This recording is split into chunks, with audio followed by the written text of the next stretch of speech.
Hey there everyone, it's Cloud Chief, and in today's video, we're continuing to go through our new character walkthrough. So, to go ahead and start G4 or Genkai 4, we need to go back to our favorite limit-breaking NPC, Maat, up in Rualud Garden.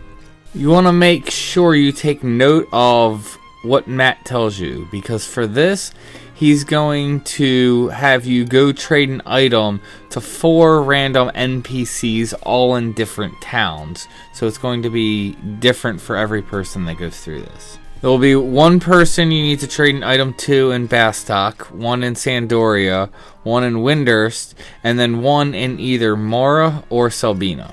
As for the item you need to trade a kindred seal to each one of the NPCs that's the correct NPC that Matt's assigning to you. Hopefully you have obtained 4 kindred seals at this point. If you have not, you could always go to Port Juno and trade some Beastman seals for kindred seals. You can do this with the NPC Shamu in Port Juno at H8. Be aware though that it will take 3 Beastman seals to trade for 1 kindred seal.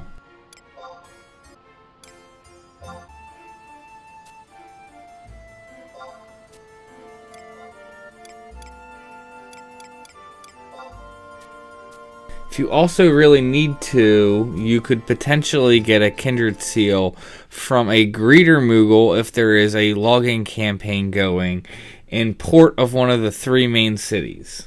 Be aware though that there has to be a logging campaign currently running for the Moogle to be there for you to be able to get the seal, and there are particular times during the month when he will not be there. If all else fails and for some reason you need to still farm a seal and you can't obtain it out of all these ways I mentioned, as long as you're fighting mobs that are level 50 plus, so just keep farming any mobs that are going to be somewhat around your level and you'll eventually farm up enough kindred seals. From there, just go ahead and follow this chart to know from what clue that Matt gives you to know which corresponding NPC you need to trade the seal to.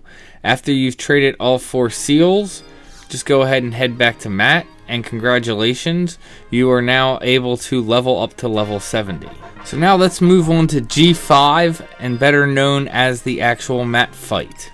As long as you're level 66 plus, you can go ahead and flag to go do the Matt fight, but he is going to make you go and farm a testimony for whatever corresponding job that you are currently leveling on.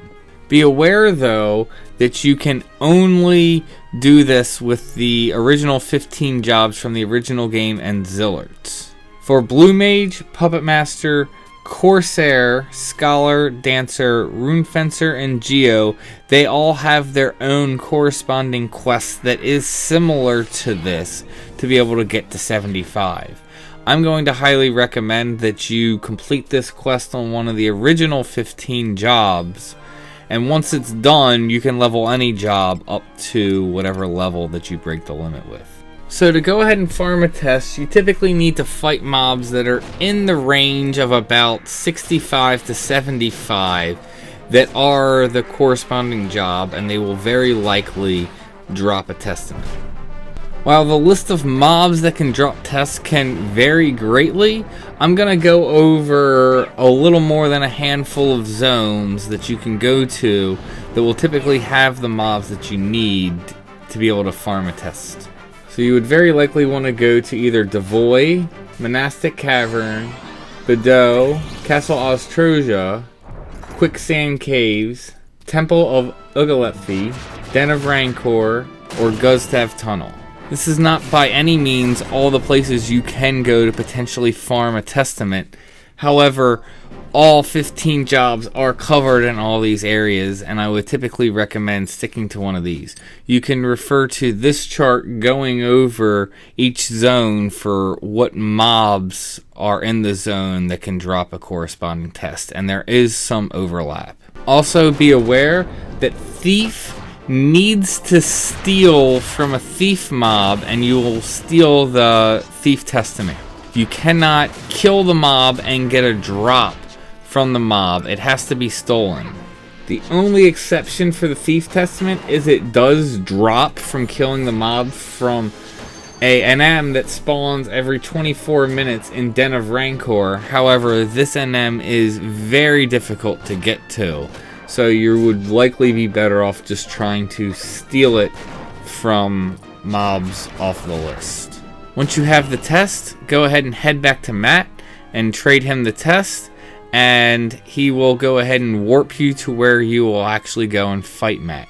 Just to take note, hopefully you've been following my guides and you've gone through Rhapsody missions enough so that way you have Rhapsody and Umbral key item. If you do not have the key item Rhapsody and Umbral, you will be unable to summon Trust for the Matt fight. If you do have this key item, you can summon Trust for the Matt fight, making this fight substantially easier, because instead of basically you soloing it, you now can have a party of up to however many trusts you can have. So a party of either likely 4 or 5 members, which is of course going to make the fight substantially easier.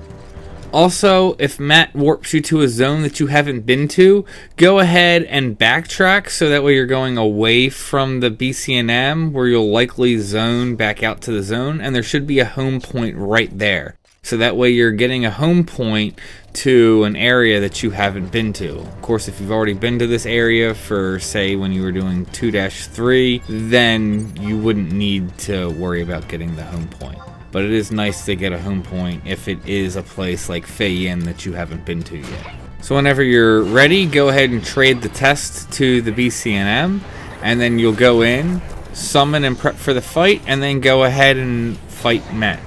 As soon as you are done beating him, congratulations, you are done. Just be aware, if you do happen to fail the fight, the test that you have will be ripped. You won't see it and it won't say it anywhere unless you try and trade to go do the fight again, and you won't be able to do it. So if you happen to somehow lose the fight, you are going to have to go and farm another test to be able to retry the fight. So once you successfully won the BCNM, go ahead and head back to Rualud Garden and go talk to Matt, and congratulations, you now have beaten G5 and you can now level to level 75. This is actually quite the big deal, as 75 was the cap for a very long time. So getting your very first job to the point where you can get to level 75 is actually quite a big deal. Also, you do want to now level all the way up to 75, because you need to be 75 to actually start the next step in the process to be able to level past 75. So it's not like before where you could actually just be, say, 71 and then go do the quest. So make your way to 75 for the next step, but we will be going over that in the next video. Thank you guys for tuning in, thank you for supporting the channel, and may you have success in all you do.